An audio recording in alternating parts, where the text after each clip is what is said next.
नमस्कार साथियों, स्वागत और अभिनंदन आप सभी का। साथियों, हमारी जो जिला दर्शन की सीरीज चल रही थी, आइए उसी को बढ़ाते हैं आगे।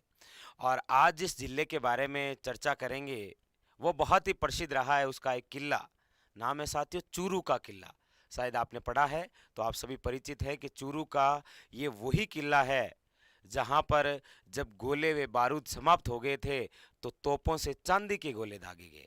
चर्चा करेंगे चूरू जिले के बारे में। आइए देखते हैं आपके एग्जाम की दृष्टि से चूरू जिले से कौन कौन से महत्वपूर्ण और इम्पोर्टेंट क्वेश्चन बनते हैं। देखिए, सबसे पहले जहां से वन लाइनर क्वेश्चन आता है आपके यही रहा। आपको पूछा जाए कि राजस्थान का सबसे गर्म वे सबसे ठंडा जिला कौन सा है, तो याद रखिएगा चूरू। और वर्तमान की बात करें तो सबसे गर्म जिले के तापमान के बारे में बहुत चर्चा में रहा है आपके कौन सा, चूरू।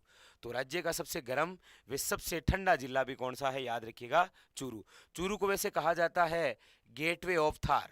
क्या बोलते हैं? गेटवे ऑफ थार के नाम से भी जाना जाता है। चूरू जो जिला, इसका जो शुभंकर है वो कर्षण मृग यानी काला हिरण है। इसके अलावा सबसे कम वन क्षेत्र वाला जिला हमेशा ही रहा है कौन सा, चूरू। तो इस बार भी कौन सा है, चूरू। चूरू वह जिला है जहाँ कोई नदी नहीं बहती है, याद रखिएगा। एक नदी समाप्त जरूर होती है लेकिन प्रोपरी चूरू जिले में कोई नदी नहीं बहती है। वैसे भी आप जानते हैं राजस्थान के दो जिले हैं, बीकानेर व चूरू। अगली बात देखिए, अब एक तो चूरू जिले से संबंधित क्वेश्चन है चूरू का किला। चूरू का किला जिसका निर्माण करवाया था ठाकुर कुशल सिंह ने, और ये किसके लिए प्रसिद्ध है, तो याद रखिए चांदी के गोले चलाए गए थे। कब चलाए गए थे, तो 1814 में। कारण क्या था कि बीकानेर को जो शासक हैं सूरज सिंह का आक्रमण हुआ, और जिस समय सूरज सिंह ने आक्रमण किया चूरू पर, उस समय चूरू के शासक कौन थे, शिव सिंह। तो कहते हैं कि जब गोला बारूद समाप्त हुए तो यहाँ के लोगों ने तोपों में चांदी के गोले चलाए। ये बहुत अच्छा और बहुत शानदार क्वेश्चन बनता है, स्टार लगा लीजिएगा, एग्जाम में कई बार पूछा गया। इसके अलावा यहाँ पर एक अभियान है आपके ताल छापर अभियान। अच्छा, इस अभियान से भी याद रखिएगा चूरू जिले के अंदर झील भी है, कौन सी, ताल छापर झील। ताल छापर झील याद रखिए। तो ताल छापर अभियान है, ये अभियान किसके लिए प्रसिद्ध है, तो याद रखिएगा काले हिरणों के लिए। यहाँ पर एक घास पाई जाती है मोथिया, जिसका साइंटिफिक नेम है साइपर्स रोटेंडस, और ये तपोस्थली भी रही है किसकी, तो याद रखिए गुरुद्रोण की। इसके अलावा चूरू जिले के अंदर आपके दो किसान आंदोलन हो रखे हैं। एक तो है दूध व खारा किसान आंदोलन। वैसे ये जो चूरू जिला है ना, ये पहले बीकानेर रियासत का भाग था, और आज भी बीकानेर संभाग में ही आता है कौन सा, चूरू, जो शेखावटी का एक क्षेत्र है। तो दूध व खारा किसान आंदोलन हुआ जिसको चलाने वाले हनुमान सिंह आर्य और मग्गाराम वैद्य थे। इसके अलावा यहाँ पर चूरू में एक कांड हो रखा है, और इसी कांड के साथ बीकानेर किसान आंदोलन का समापन भी होता है, कौन सा, कांगड़ कांड। तो नाम से पूछे जाते हैं कि दूध व खारा किसान आंदोलन जो हुआ वो स्थान वर्तमान में कहाँ पर है, और एक कांगड़ कांड। नेक्स्ट, अगली बात है कि बीकानेर प्रजामंडल का जब गठन किया जा रहा था ना, तो उससे रिलेटेड एक सभा आप पढ़ते हैं, सर्वे हितकारिणी सभा, जिसका गठन हुआ था 1907 में।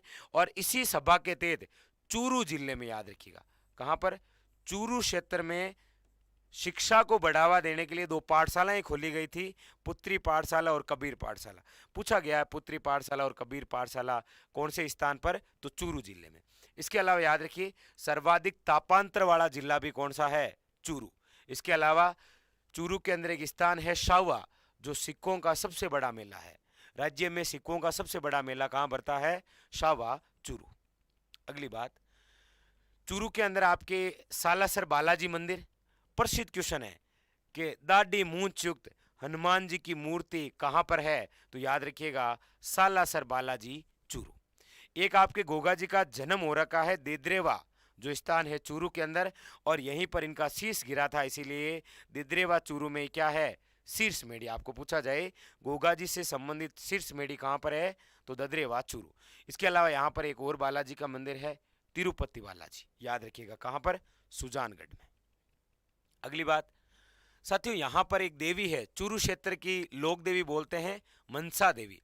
इसके अलावा यहाँ पर देखिए मंत्रियों की हवेलियाँ, रामविलास गोयनका की हवेली, सुराणा की हवेली, मालजी का कमरा और नाहटों की हवेली, ये बहुत ज़्यादा इंपॉर्टेंट है, याद रखिएगा।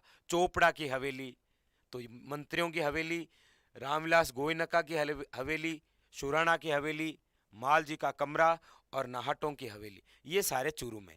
चूरू का एक नृत्य भी बहुत प्रसिद्ध है, कबूतरी नृत्य। ये कबूतरी नृत्य कब किया जाता है? तो याद रखिए, राह चलते लोगों का ध्यान अपनी ओर आकर्षित करने के लिए चूरू जिले के अंदर जो महिलाओं द्वारा नृत्य किया जाता है वह है कबूतरी नृत्य। इसके अलावा सालासर से रिलेटेड एक बात और याद रखिए कि राज्य की पहली महिला जो मिनी बैंक है वो कहाँ स्थापित की गई? तो याद रखिएगा सालासर।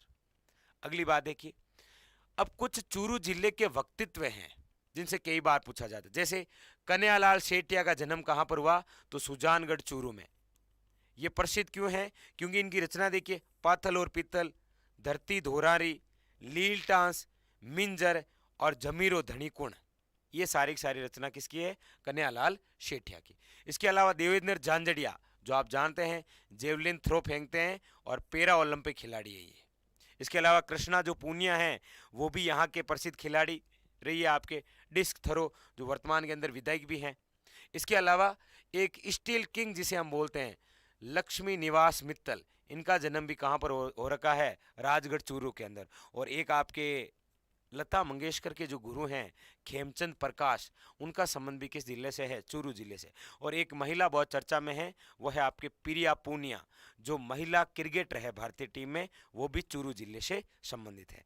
तो ये कुछ खास बातें थी चूरू जिले की। और इसके अलावा आपको पता ही है, भूगोल, कला, संस्कृति, इतिहास और राज व्यवस्था, ये सारी बुक आपके मार्केट में अवेलेबल है, चाहे आप कहीं से भी ले लीजिए ऑफलाइन, वरना ऑफलाइन ऑनलाइन भी आप कहीं से भी बुक करा सकते हैं। और इसके अलावा ये आपके राजस्थान जीके का स्पेशल कोर्स जो आपके चल रहा है मात्र 800 रुपये के अंदर, 1 साल की वैलिडिटी है, और जिसके अंदर भूगोल, अर्थव्यवस्था, इतिहास, कला, संस्कृति, आर्थिक समीक्षा, करंट। देखिए, आप बार बार कह रहे हैं, कमेंट कर रहे हैं कि सर वीडियो हमारे पास में रहेंगे, बिल्कुल रहेंगे। लाइव तो क्लास होती है हमारी, और लाइव में आप बहुत सारे स्टूडेंट हमारे साथ जुड़े हुए हैं, 5 से 6 सेशन होता है ऐप पर, और उसके अलावा वो रिकॉर्डेड ही रहेगा आपके 1 साल तक। ठीक है, फिर मिलेंगे अगले सेशन में, तब तक के लिए धन्यवाद।